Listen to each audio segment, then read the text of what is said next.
Mr. Leo Zagami, who has been on here several times before. We've discussed your books, Confessions of Illuminati. I think we've done 4, 5, 6, and 7. We haven't done the first 3 yet. The links to all those will be in the description. And I see over your shoulder part 8, and I cannot recommend part 7 enough. I've recommended it to a ton of people. You are clairvoyant. You can see this stuff from a mile away. But with that, Mr. Zagami, please introduce yourself to the new listeners. Hello, everybody. It's always a pleasure to be with you and with your viewers that have followed, like you said, my works of literature in such a detailed way. So we have actually covered quite a lot with you in the past, but we have never really covered show business. And this book is mainly about art, about what is supposed to be art. Sadly, is not any longer in the majority of cases. This book is about music, is about cinema, is about what happened in the last 100 years, how they have used both TV also later on, because TV is later invention. But this book covers from the very start the cinema. It talks about how music was also manipulated. Frequencies have been manipulated to, in a way, not only indoctrinate the masses to the arrival of the Antichrist, but also to make them less and less let's say, in tune with what these forms of art were supposed to, maybe especially music, which of course has had some great artists that have delivered some works that literally brings us close to God. You know, when you hear some classic works of music by people like Wolfgang Amadeus Mozart, you really feel in tune with God. However, it's also true that Wolfgang Amadeus Mozart was an Illuminati. So what went wrong between Mozart back then and Beyonce or Jay-Z today, or what we have seen at the Grammy Awards? Well, we have a lot to cover, of course, so I will leave it to you on how you want to districate yourself through this book, which of course has a lot of information. It's almost 700 pages. I have managed to leave this book to a relatively low price, because I mean, $23 for a almost 700 pages book is definitely a very low price. But my intention is to spread it as wide as possible. And so for the first few months of me publishing this book, I've decided that for the first few months I will keep it at the lowest price possible, something which I did also in Italy, but in Italy it came out a month earlier, and now I have I'm forced, because I mean today's price for producing a book has gone really up. So take advantage of it for the moment, and also remember that this book has also over 1,000 citation footnotes that help the reader in eventually also going in a journey of self-discovery, of further study into these topics. The work that I have done this time definitely is unusual, because we are not really talking about who is supposed to be in what kind of order, Illuminati, alleged memberships, or human sacrifice. This book is based on facts, and already the facts are pretty fascinating, and they start from the moment in which we open the book, and I explain in my introduction how I came to live in Palm Springs, and Palm Springs, who once upon a time used to be, and still is for many Hollywood actors, a sort of 2-hour away paradise that they could use whenever they wanted, because they had this 2-hour rule in the film industry, and they couldn't really go much further than Palm Springs, but at the same time, here in Palm Springs, you had, of course, people like Frank Sinatra, people like Elvis Presley living, and so many people who have, of course, also characterized in some way this city. Not last Liberace, which made the whole city very camp in a way later on. So I wanted to explain the importance for me of being here, the fact that nowadays I've been closer to really also the source of my information for doing this book, because I started really studying this topic regarding Hollywood and the Illuminati and the New World Order and how it fitted in this whole thing 10 years ago, when I eventually came out with my first book on this topic in Italy in 2015, 14, between 2000, I think 2014. And it was something that I did coming here in California, visiting California for 3 months, going in and out of Hollywood often, meeting with film producers, a lot of people, also thanks to Sean Stone, who gave me a hand, the son of Oliver Stone. And so it's been a great experience for me.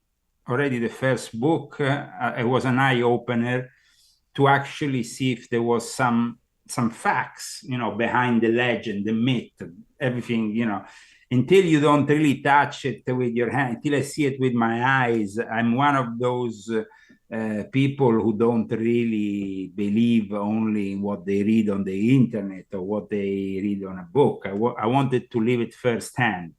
And I lived a lot of things firsthand in show business because, as you know, I was, before becoming a writer and investigative journalist, I was a record producer, I was a DJ, I was somebody who was involved professionally with the music business for many, many years. And before that, I also had studied acting with my grandmother, who I dedicate this book to because she was, in a way, the person who introduced me to the secrets of show business, gave me my first Aleister Crowley book, made me understand what was really behind this facade, this illusion that, of course, they were trying to feed us through the screens of both TV and cinema. Now, in this book, I go very much in depth in explaining how the actual Hollywood business was born over 100 years ago, with people that were, though, from a specific ethnic or cultural and religious background, because this became the playground. Hollywood became the playground of the Sabbatean Frankists, who are a specific heresy within Judaism, which I already, as you know, talked about in volume 7. I explained also in detail in volume 4. And I'm now able to also explain to our readers how there is all these misconceptions also on the figure of the Jew in Hollywood. The Jewish person in Hollywood is seen as like the guy who dominates everything. And at times, because of this, you have also anti-Semite kind of feelings. Not that at times they can be from inside the actual industry, rarely, because nobody wants to expose themselves against such thing. But it becomes also for me important to correct when there is a wrong kind of perspective. In this case, Kanye West gave me also the input with what he said, with the way he denounced the whole Jewish world. And I wanted to correct him. I wanted to say, no, there is actually an heresy within the Jewish world, but there is many heresies within the Christian world. There is many heresies in the Islamic world. Heresies and people who conduct themselves in a sectarian way are present in all the religions, not only in the Abrahamic faiths. It's something that is typical. This happens. Now, when it comes to Judaism, it has a particularly strong connotation because of the influence that the Jewish community has had very much, especially when it comes to show business. And so for me to explain a little bit further the Sabbatean Frankists, the way that all this also meets up with Telema, with Aleister Crowley, with another,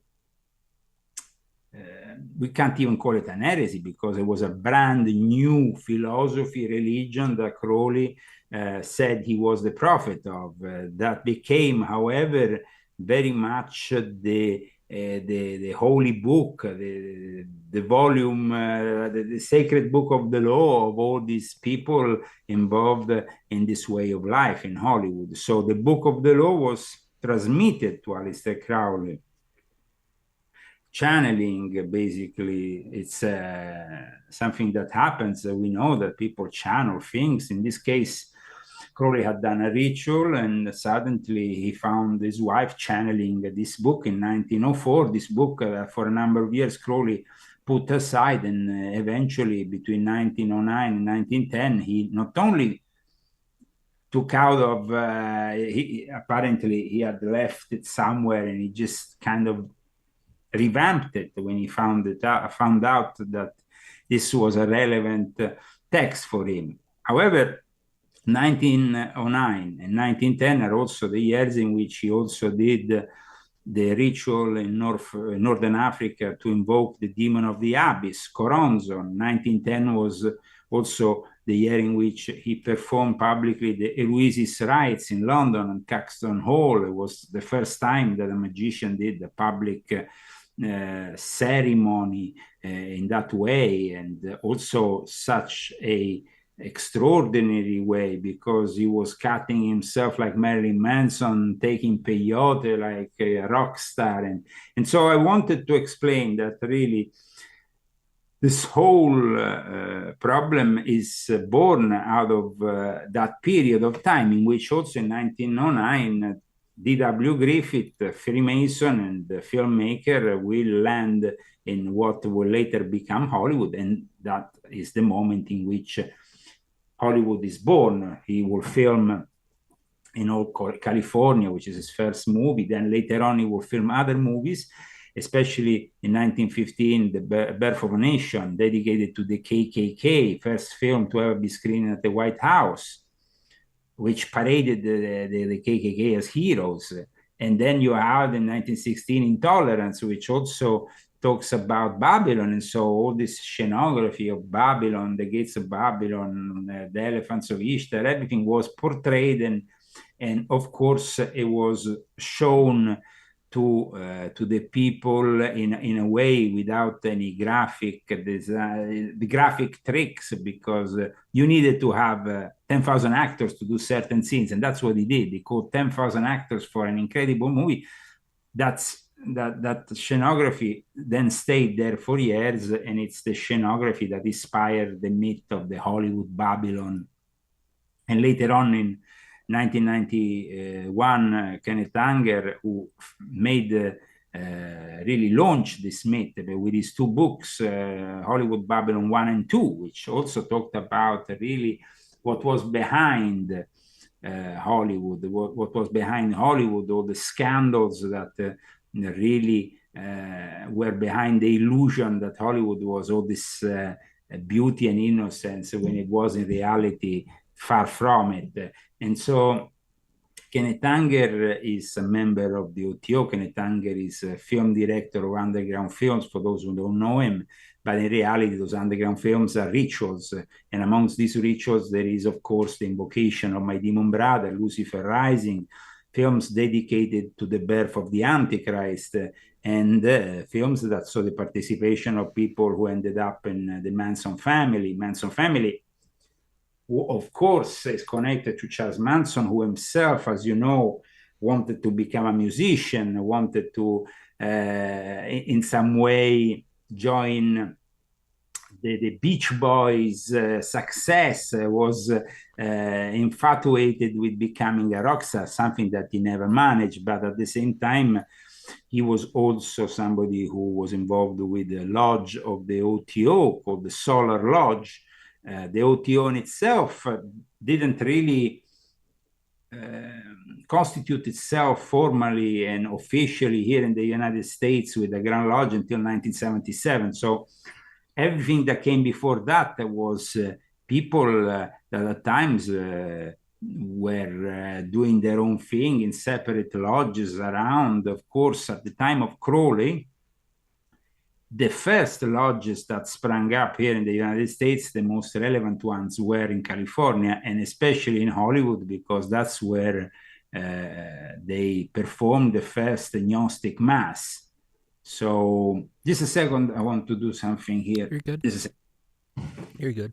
Yeah, for everybody listening, I'll put the links to all of Leo's books in the description. I mean, I said it before, I can't recommend Volume 7 enough. It is the most comprehensive, like, total... Yes. Oh, just scared me. No. I just jumped. It was simply that I had to go and sort out a little bit of condition in the desert, because we are living here in the desert, and we had the snow until coming in unusually in Southern California, as you know, a lot of bad weather, but now the sun is kind of resurfacing, so I had to just put it on. Like I said, Volume 8 is a book that wants to bring you from the very early roots of this Hollywood creation, which is also occult, as well as the roots of rock music, which comes from rhythm and blues, from blues, which itself is said to be the result of a pact with the devil. The famous musicians who met at the crossroads, signing their soul to the devil for some talent. And all this goes beyond the simple myth or legend. There is evidence. There is then a big figure, of course, that we all know about, which is Elvis Presley. Like I said, he used to live here in Palm Springs, and Elvis Presley was the first guy to really experiment with the audience, this frenetic new love for a star, for a rock star, for somebody who became, of course, almost like a living god for the people who were following him. And at times all this was, though, created artificially. I mean, when in the case of the Beatles, for example, they arrived here in America, and suddenly we have those scenes that still people talk about, girls tearing, their hair apart. They were like screaming, crying. Now, like I said, like I wrote in my book, this was often very well crafted and arranged by not only the record labels, but also by the military-industrial complex behind the record labels. For me, the moment in which I started this book, the first thing I had to explain was the connection that goes between the big record companies, the big movie companies, the big studios, and the military-industrial complex.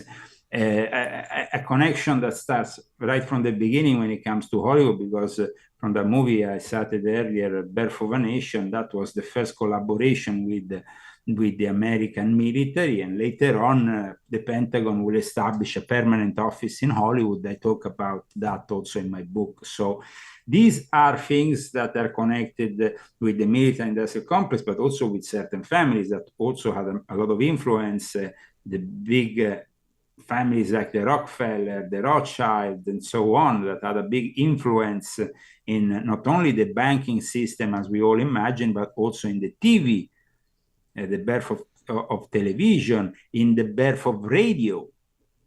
RCA, I mean, we are talking right from the start. The Rockefeller Foundation had a say in all this. So I think that people need to realize all these connections, and at the same time they need to realize that this is not only it's called From the Rise of the Antichrist to the Sound of the Devil and the Great Reset. So of course we have my own approach, which is fundamentally Christian, but also is an approach that nobody can debunk, even if they are not Christian, because here we are laying down simply facts facts that bring us to also a radical transformation of what Hollywood was when they brought into this whole after the war in the 50s and 60s, they brought into the whole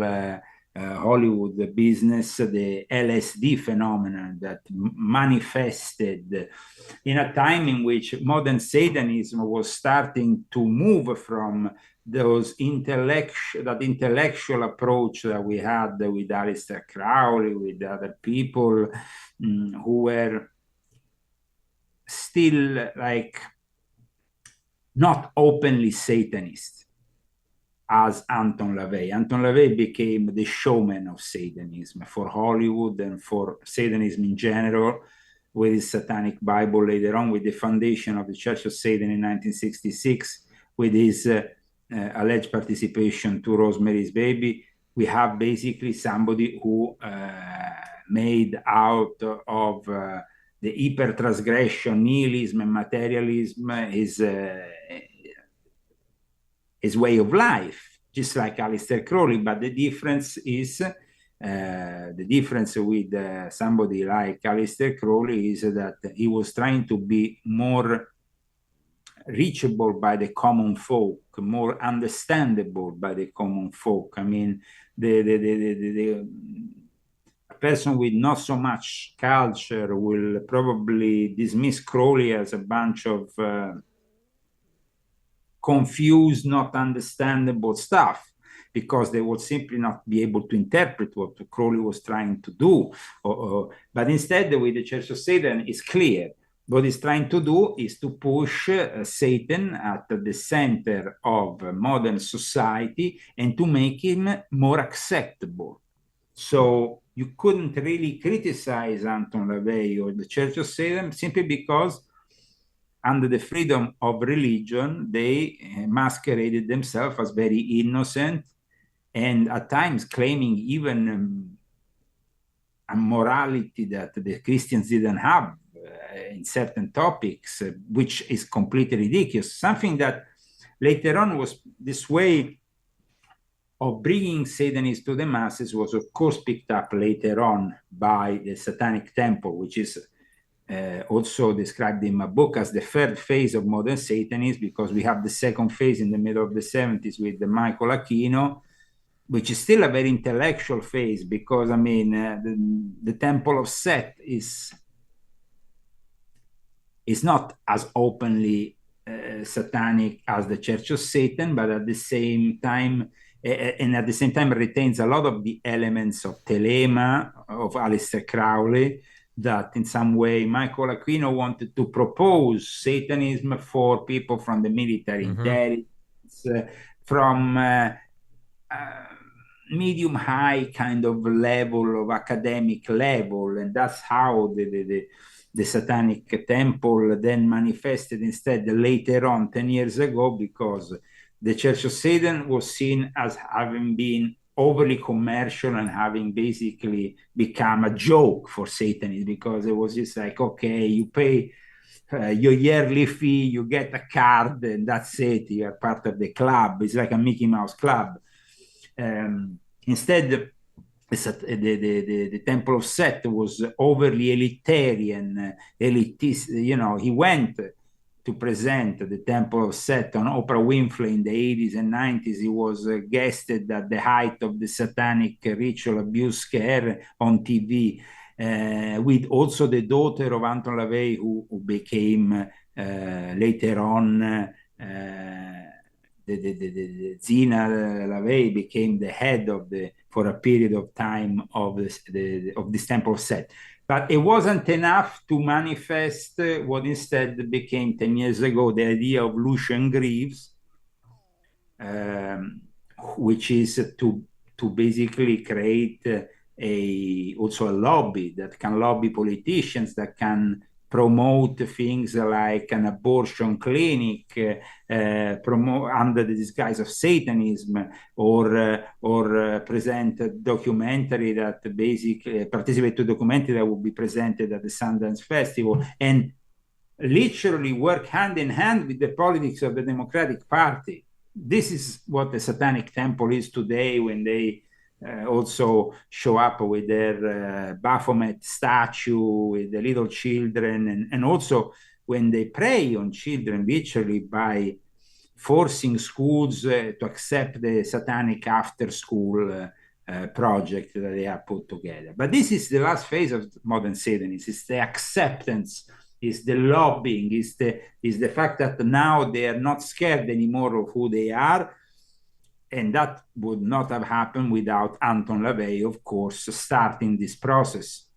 Anton LaVey, like I explain in my book, was somebody who came from the Crowley milieu, let's say the milieu, that the OTO milieu of Berkeley, the people who later on will have established the OTO in America as we know it, were hanging out with Anton LaVey, but Anton LaVey didn't see the philosophy of Telema as effective as its own. Instead, we see in recent years that Telema is always there in Hollywood, is present, it continues to be present, and continues to be also appreciated by artists, actors like James Franco, and who very much are openly endorsing it, even arriving to the point of doing rituals for a video with Kenneth Anger, for a music video, also public ritual that he said that he didn't participate at the end, but that's a bit doubtful, in Venice Beach in 2012, wanting to mimic what Crowley was trying to do with his public ritual in Caxton Hall. In a place like Venice Beach that is connected in a way to rebellion, to rock music, through the Doors, through Jimmy Page, who himself was connected to the military industrial complex through his father, but also through Aleister Crowley, because he was a great fan of it.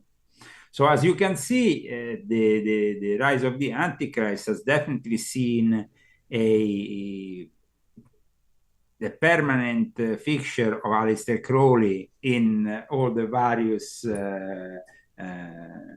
places where art is made, but especially where modern art is made. Crowley has been definitely regarded very highly, especially when it comes to electronic music. In my book, I have a whole section dedicated to the very early rave scene, how certain groups were influenced by the secret society known as the Temple of Psychic Youth, which was founded by Genesis P-Orridge. Genesis P-Orridge was somebody very close to the head of the OTO, the current head of the OTO, and William Breeze. And at the same time, he was somebody who wanted to break the boundaries of everything. He went into a transformation of his own body, wanting to become like his own wife, borrowing body parts, becoming a woman. He died now a couple of years ago, 3 years ago, during the pandemic. But Genesis P-Orridge is definitely a very influential figure. I had the opportunity to meet him with my grandmother, because Genesis P-Orridge was connected also to Brian Geisen and William Burroughs, creators of the cut-up technique, aside from being very famous figures of the beat milieu, of that beat hotel, which launched the beatniks, which launched a whole way of life here in America, that then had the follow-up with the hippie generation.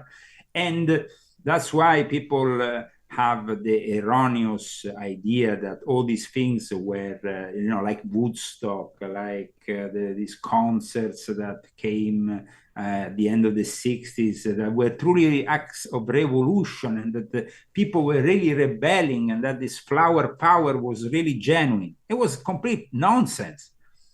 Behind the scenes, in San Francisco in 1966, you had the Church of Satan. Yes, you had, of course, the flower power out there, but then you had the dark side. And in fact, eventually that dark side of the Age of Aquarius surfaced with the Charles Manson murders, conducted by his his infamous family, by his sect that he had created in a way.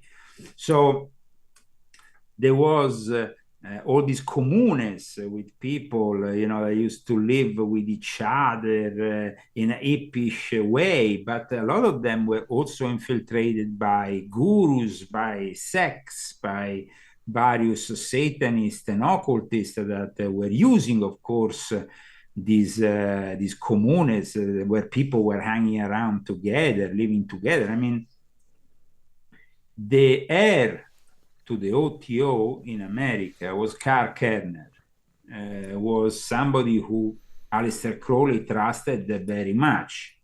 And he kind of like was letting, in a way, the OTO maybe dying, because the interest of Crowley with the OTO after, of course, his death, he left this guy in charge of everything. But then this guy wasn't really interested in carrying it so much on. And then what happened was, though, that at one point, Charles Manson arrived into the equation. Charles Manson stole apparently some of the old Crowley paraphernalia, which was left in the home of this of the wife of this person who died, who was the head of the OTO. So imagine there's all these connections with the occult that a lot of people don't know about, and that I hope that the people will learn more about with my book. I had a lot of people complimenting me about this book, because I have made it in a way that people can really trust the information that I'm putting together. And I hope that they understand that it took years and years of work to put together something like that. So I hope that it's appreciated. But like I said, what happened was of course, depicted also the rise of the Antichrist through a film, which is Rosemary's Baby. It is really an account of how an Antichrist can be brought to this planet. It was a fictional account, but there was some truth to it. And that truth was depicted in an underground film, which was called Lucifer Rising, which this guy called Bobby Beausoleil stole, brought to the Death Valley here in Southern California, buried, and then the leftovers of that film, Kenneth Anger made out of those leftovers an underground film, which you can still find online, which is called Invocation of My Demon Brother. Now, we're not talking about any kind of film. I mean, apart from Bobby Beausoleil, who later was arrested because he participated to the murders, the Manson family murders, against, I think, a guitarist in LA who they tortured and murdered. But the thing is that the film had the music of Mick Jagger, was filmed in the former Russian embassy in San Francisco. There was on the stage Anton LaVey, Kenneth Anger, doing rituals to invoke the arrival of this Antichrist, also using the energy, the negative energy that was being triggered by the war in Vietnam. The film, like I said, was stolen, the Lucifer Rising. It became another film, but then he didn't stop from doing Lucifer Rising. He actually went on, and in my book, I explain how the film took a few years, but in the end, thanks also to the help of Jimmy Page, who guested for a few years in his basement, Kenneth Anger, this film was eventually made. And it's 45 minutes, 40 minutes. I mean, it's a very short film, but it's done very much with details that take ages to put together in the way that it's more of a ritual than actually a film. And the significance of it, of course, becomes clear to the people who know about certain things that I personally try to explain in this book. So I at the beginning of this book, enjoy the ride, because life is full of bumps, and enjoy the ride also, like Riders on the Storm, which is the title of the sixth album of the Doors. A lot of these artists later on ended up dying at a very early age. They have also this diabolical synchronicity with the number 27, with the age 20. They reach the 27 years of age, and they seem to have some kind of synchronicity that is connected to it. So I think that I gave you very much an introduction to all of the book. If you want to go to any specific parts, please ask, because the importance of this book is laid out in every chapter, and there is 7 chapters. We talk also about the last chapter. I talk about artificial intelligence and the Hollywood metaverse, which is also an interesting topic, as well as the topic of trying to identify a possible candidate to the Antichrist, which is an almost impossible task, because I don't think we will ever know who he is until it's way too late for all of us. If you had to guess, what would the Antichrist be? Would it be a human? Would it be advanced AI? Would it be an alien intelligence? Well, like I said, starting from volume 6.66, and then after with volume 7, I made it very clear. We have definitely an AI candidate to the figure of Cyber Satan, but then we have a human candidate for the figure of the Antichrist. They are two. It's a different thing to see the Antichrist coming to the earth alone, and the Antichrist instead being raised by a system, which we have seen also working within show business. And that's really why I say, from the rise of the Antichrist to the sound of the devil and the Great Reset, the fact that I tried to explain how this rise of the Antichrist was aided by the music, by this certain music, certain cinema, how cinema was made to literally create an America which after the war was also a positive force. The cinema became positive force when it was pushing for the American dream. It became a negative force once the LSD element started to get inserted, which of course offered us also some great artistic moments, because of course when we see films like Apocalypse Now or films like Easy Rider, films that are connected to the consumption of this drug, we see that definitely it made things different, less boring, more colorful. Films became different. And of course, we see also from the moment of the rise of psychedelia, end of the 60s, then we have the decline, but we have then in the 80s the rise of another subject which everybody starts talking about already from the end of the 70s onwards. The subject becomes very much promoted by Steven Spielberg, and I'm talking about UFOs. So it's almost like the subject of UFOs, it's triggered after there is a preparation stage, no? And in fact, people don't know this, but even Charles Manson with the Solar Lodge of the OTO, they seem to have had a UFO experience at one point, which is not very well known, but it is. It seems like a lot of people are having used all these drugs and everything, having opened these doorways, these paths to the unknown, a little bit like they're doing nowadays with ayahuasca. In Hollywood, the consumption of psychedelics is coming back in fashion.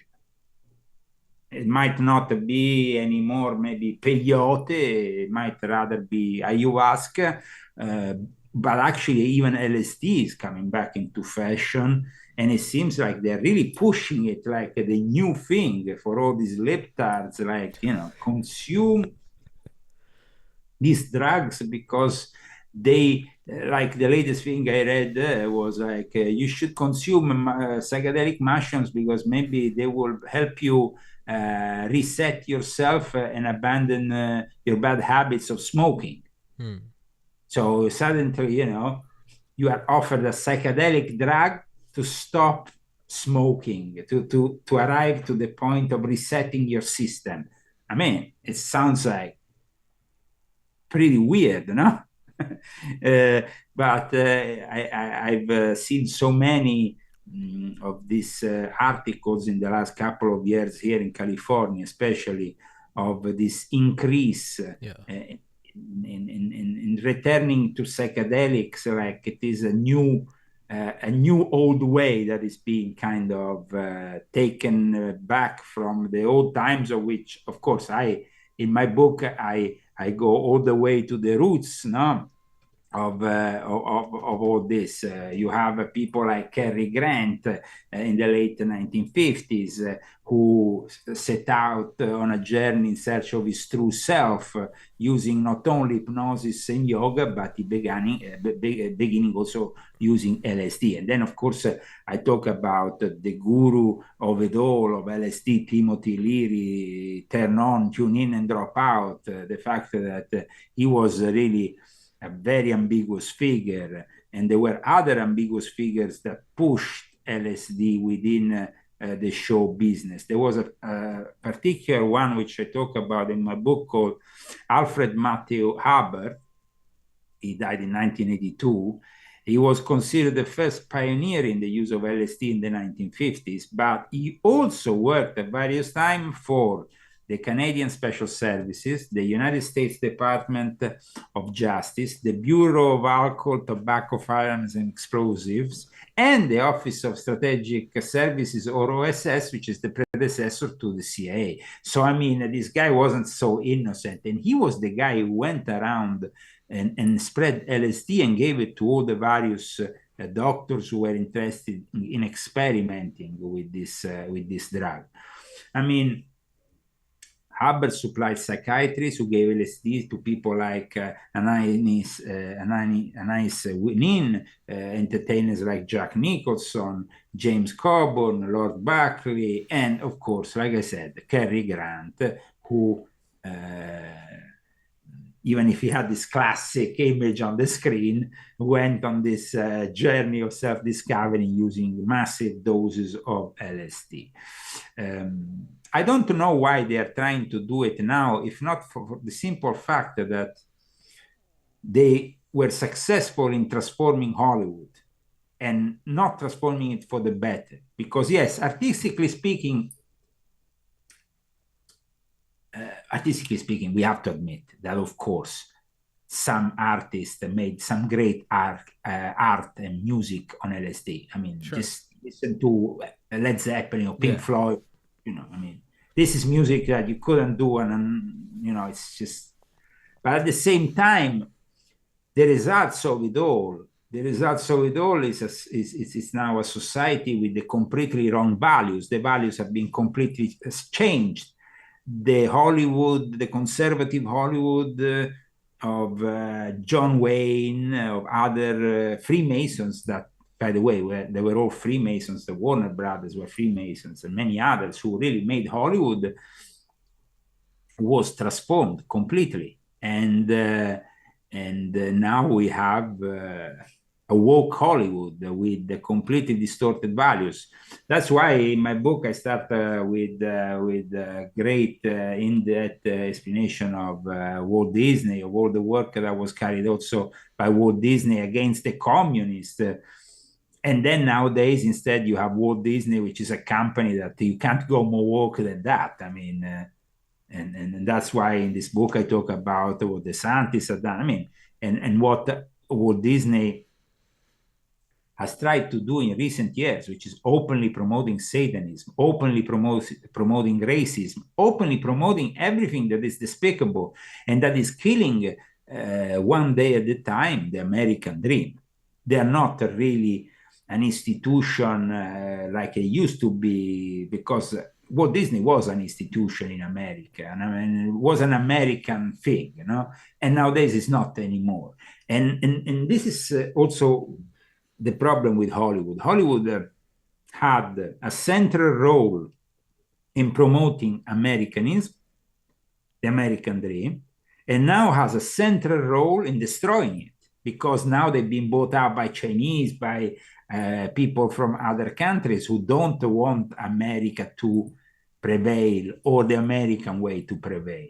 And that's why now the World Economic Forum promotes films that are in other languages rather than English. That's why when you put on Netflix, you go through the films, and out of 10 films, you might find that half of them are not even in English. They are with subtitles and stuff. And it's done deliberately because they want to kill the American way of life. They want to, of course, accuse everything that is white, English speaking, of racism, you know. Transform it, talk Spanish, do something else, bring in a Chinese, bring in somebody. I mean, it's all about basically equity. It's all about this woke ideology that continues to spread and ruin the art that is supposed to be making movies. And so I try to explain how the LSD in a way was probably used by the military industrial complex and the Frankfurt School of Thought, which also is very important to explain. I mean, the Frankfurt School of Thought is something that I also try to explain in my book, because it bears a lot of responsibilities.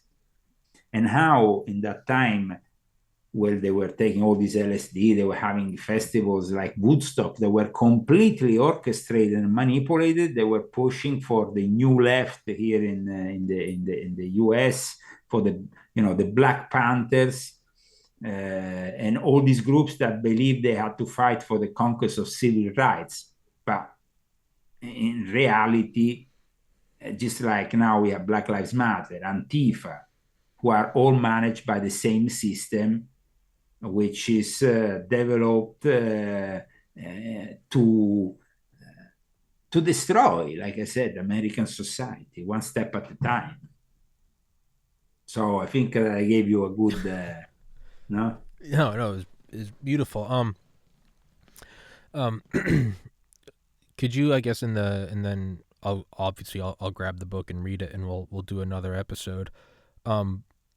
Could you describe or maybe go into the importance of, it seems to be almost like predictive programming, like you said, prep the world so that it's not that of course, a lot of people talk about predictive programming when it comes to Hollywood, because a lot of the films, a lot of the work, also not only when we talk about Hollywood these days, we have to talk about the movies, but we also have to talk about the TV series, because now a lot of stuff is really TV rather than cinema oriented. Even in Hollywood, everything is kind of cataloged for the small screen.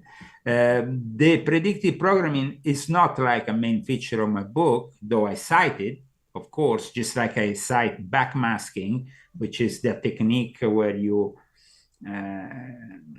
which you use as an artist, especially when it came to vinyl, which you can then play reverse, simply turning the vinyl reverse, and you will hear the significance. Predictive programming is basically laying the seeds into your thought, into your unconscious of something that will happen in the future. And so in my book, I explain how, for example, you went from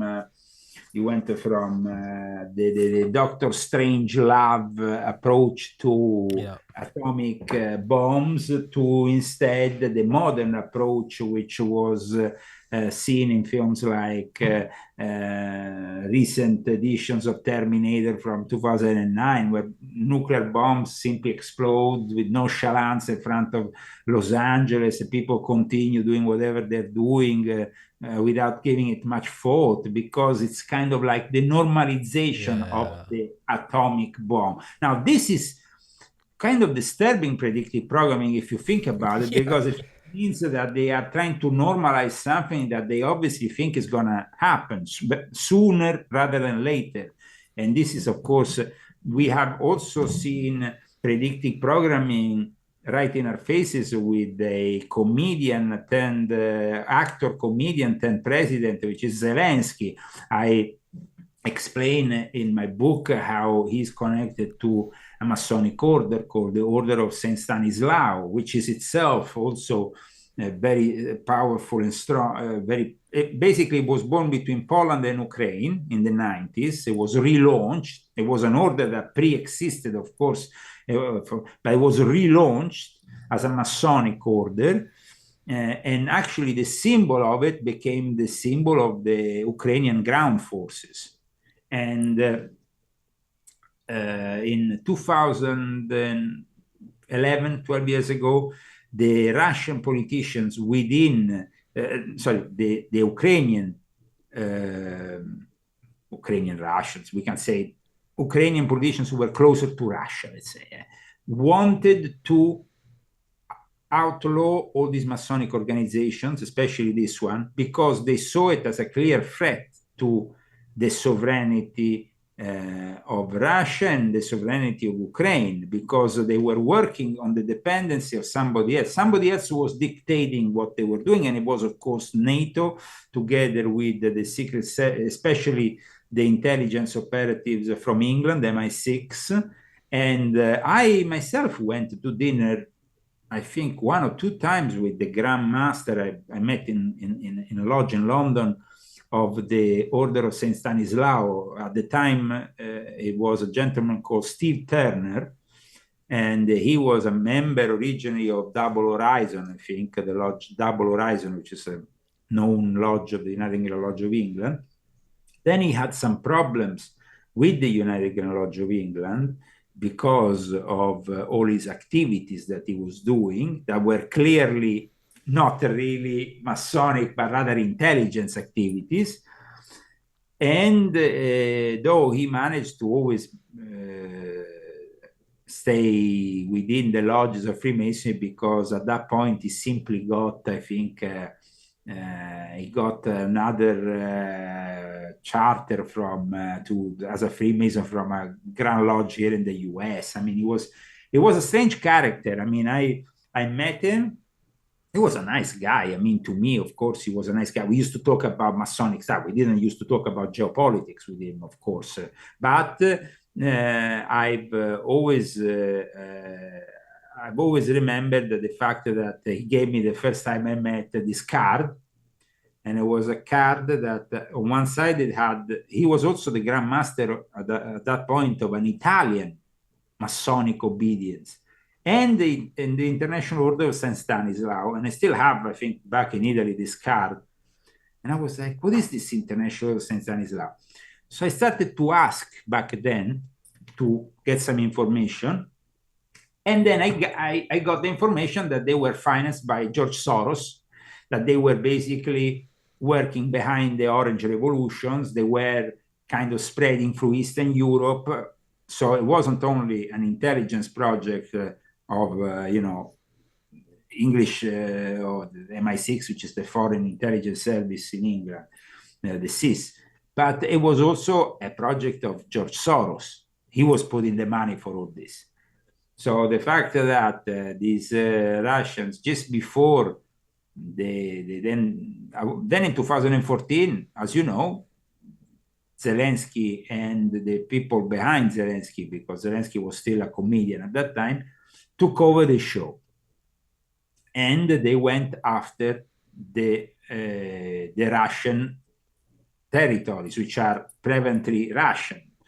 And that's when the war really started. It didn't start, as you know, I mean, we can say that formally it started a year or so ago, but it started already in 2014. And in this book, I wanted to explain how the Zelensky who goes in front of the Grammy Awards, Zelensky that goes in front of the people from the show business, and he himself is a product of all that. So, I mean, he was acting as a comedian in the role of the president for a number of years to normalize what he will be doing later on. It is predictive programming if you think about it, because you are preparing a whole nation. And when we go and see who was the producers behind that show, we see that, of course, they are linked to Soros, to an oligarch which is close to Soros. It's all people, his own production company with Zelensky, which is the wife.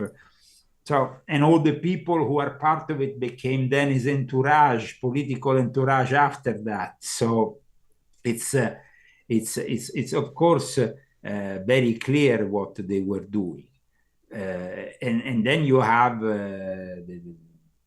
the fact that Hollywood bows down to anything Zelensky says. We saw it with Sean Penn going there from the first days of the war, always present, filming everything, and then making this film that was presented recently in Berlin with the great applause and people, wow, Zelensky, what a great hero, what a great hero. And we know that that's not the case. I'm sorry to say, it's not the case. The guy is a crook. They are basically using all this for the Great Reset. Is another tool of the Great Reset, which we have already talked about in Volume 7. So everything that I explained in Volume 7 goes in line also with what I'm trying to explain here in Volume 8, which is basically the hidden roots of Hollywood, and also at the same time not only the hidden roots of Hollywood, but also how the whole of show business has been always a tool in the hands of the system. Because, of course, you know, we listen to music, we view films, we would like to think that all this is innocent entertainment, but it never is. So I think that after you're going to read this book, like many other people, you will never see or listen to a song or see a movie or see a TV series or in the same way. There is also a number of Masonic lodges which are cited, which of course are connected to Hollywood, a number of sects, and then there is, of course, people like Oprah Winfrey and the African American fixation with the Illuminati, which comes also from the very important role that the Prince of Freemasonry, which is a separate branch of Freemasonry, for those who don't know, created because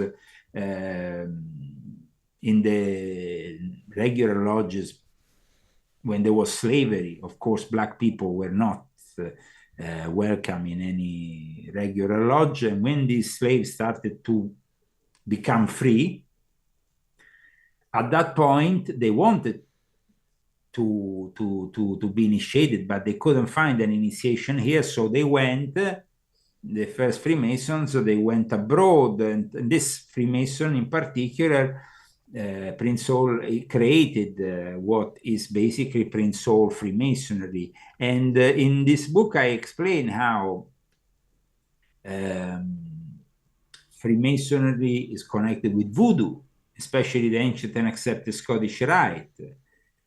So aside from the very roots of this American abolitionist and leader in the free Black community in Boston, who died in 1807, who founded the Prince Hall Freemason, you have also those, the very much a big influence that Haitian voodoo, through certain people like Martin de Pasquale and others who were at the very basis of the ancient and accepted Scottish Rite, they had in the evolution of this rite. And that's why you have the compass and the square also used in voodoo. You have certain Masonic symbolism in voodoo.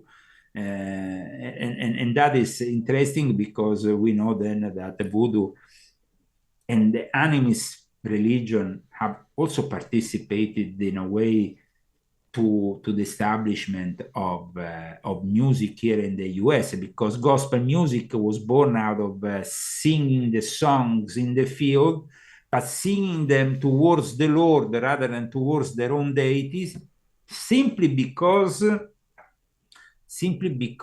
they didn't want to be persecuted, but in reality they continued certain practices. And that's why voodoo, because then you have various ways of pronouncing it that then define where it comes from, which part. And here in America, it has a very important role. So because it's connected with music, because we can say that blues started linked with voodoo, then it was important for me to explain how much voodoo was important for people like Aleister Crowley. People don't know this, but in the Book of the Law of Aleister Crowley that we discussed earlier, which is the holy text, is considered as the sacred book of the modern Illuminati by all these people also in Hollywood, it literally says that voodoo is important in the first few lines. I mean, it says it clearly. Crowley states it, even if it's not supposed to be Crowley, because he's supposed to be channeling some deity, but they put forward the relevance of voodoo, and then also the relevance of voodoo can be seen in many aspects of black music in particular, as well as you can see in hip hop, for example, very much an influence of Freemasonry right from the start. How is it like the central figure in hip hop is called Master of Ceremony? The first rappers, Grandmaster Millie Meal, Grandmaster Flash, Grandmaster. So it's not even hiding there.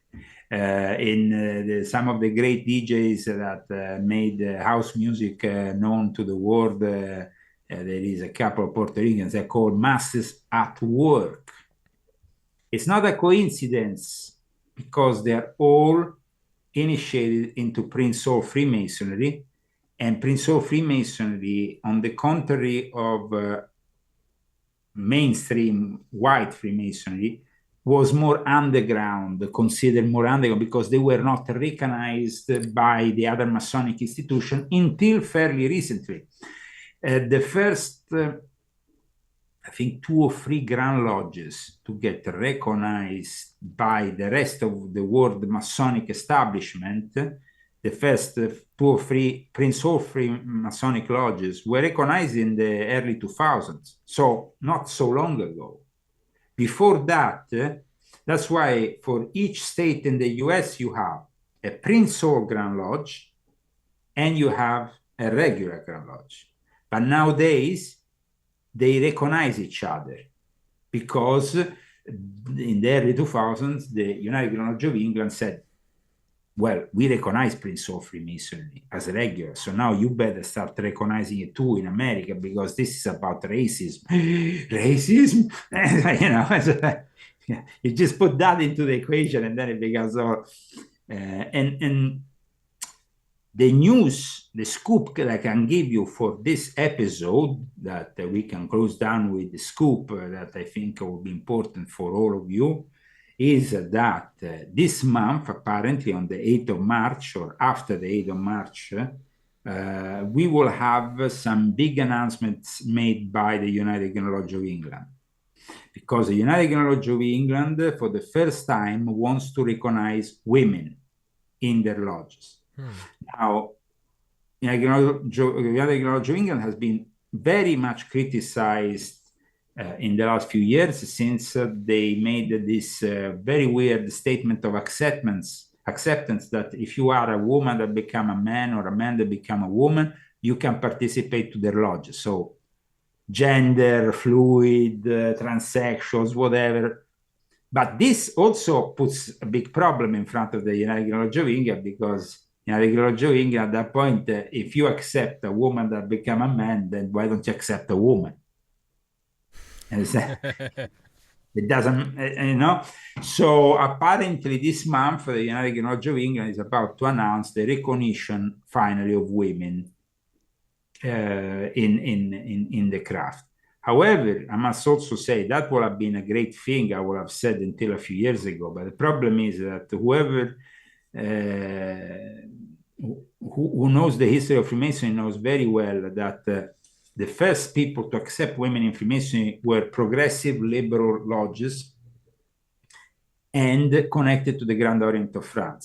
The Grand Orient of France, a product of the Illuminati, a product also of the Jesuits later, became very much, with the Grand Lodge de France, the form of Freemasonry that mostly influenced the Second Vatican Council. And in this book, I have a whole chapter also about the Second Vatican Council, because after the Second Vatican Council, the attitude towards music, towards the arts, completely changed in the church. You were not anymore facing the altar in Latin with the classic mass in Latin, but you were using the common vernacular, whatever you want to call it, language. And now, in the last couple of years, the Pope is even going after the Latin mass.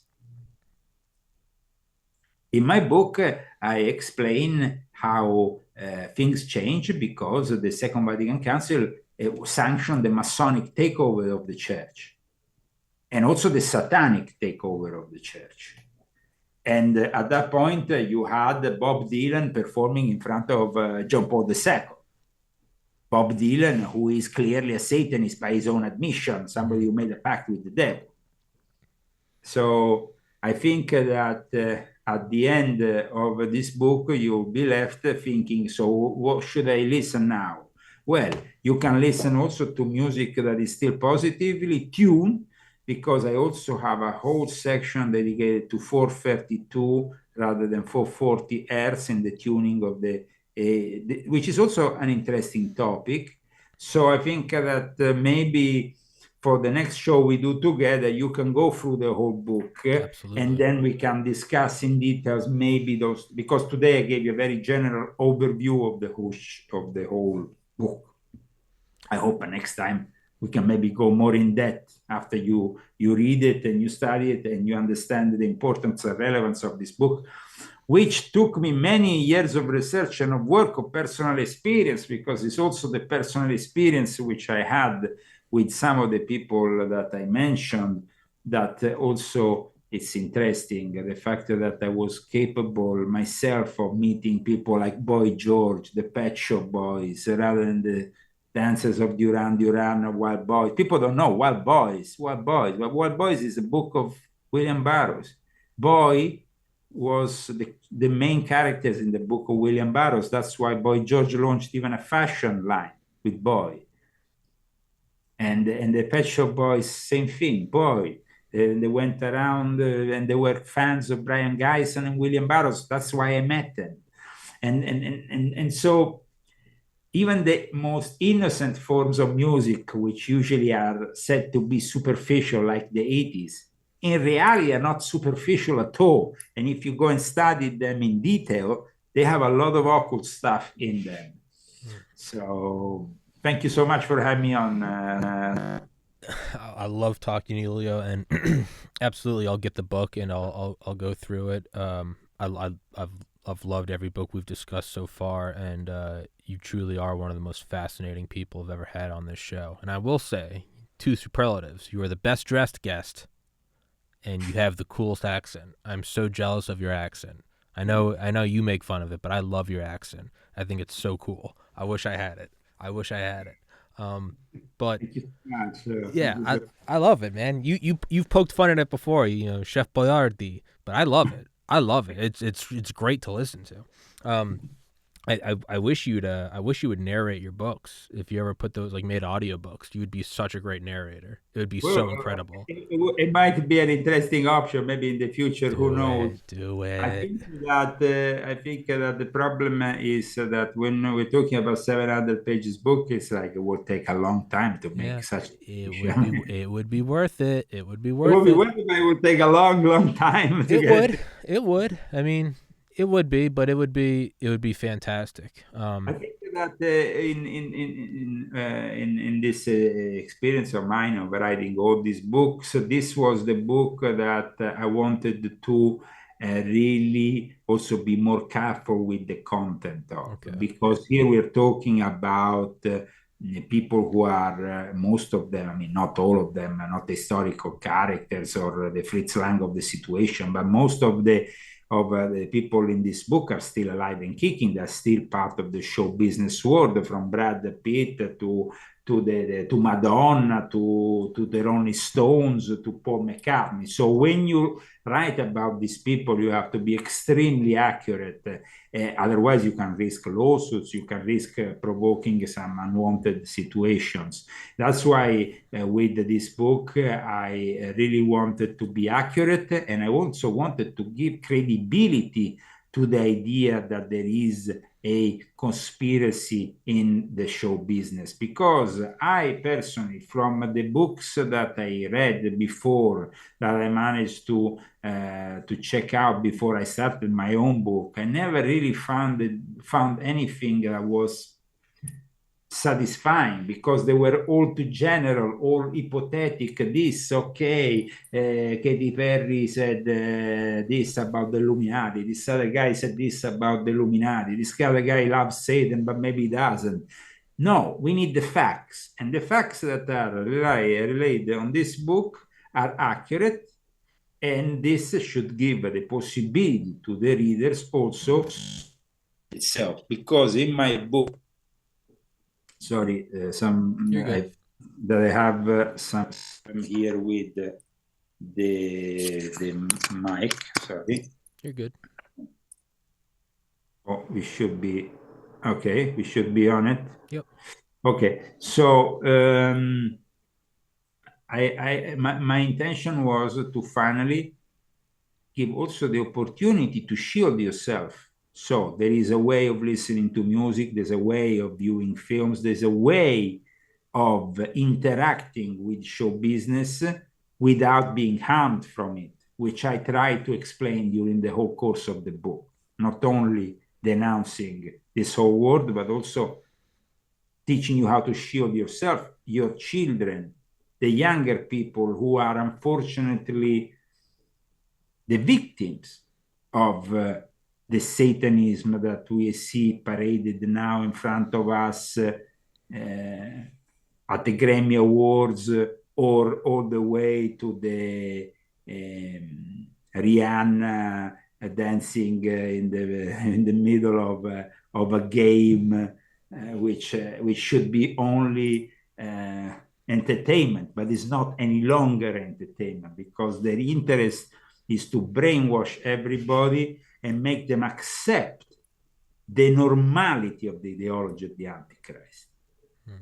We went from the conservative family portrayed on TV in the 50s to the family of today, which is a non-family, There is no family. There is not, we went from the classic family that will sit around the table and have a meal to these families of people who are in front of their kids are in front of the smartphone all day. They don't even talk to each other. One thinks he's a man, the other thinks he's a woman, but he's born a woman, then he's they're confused.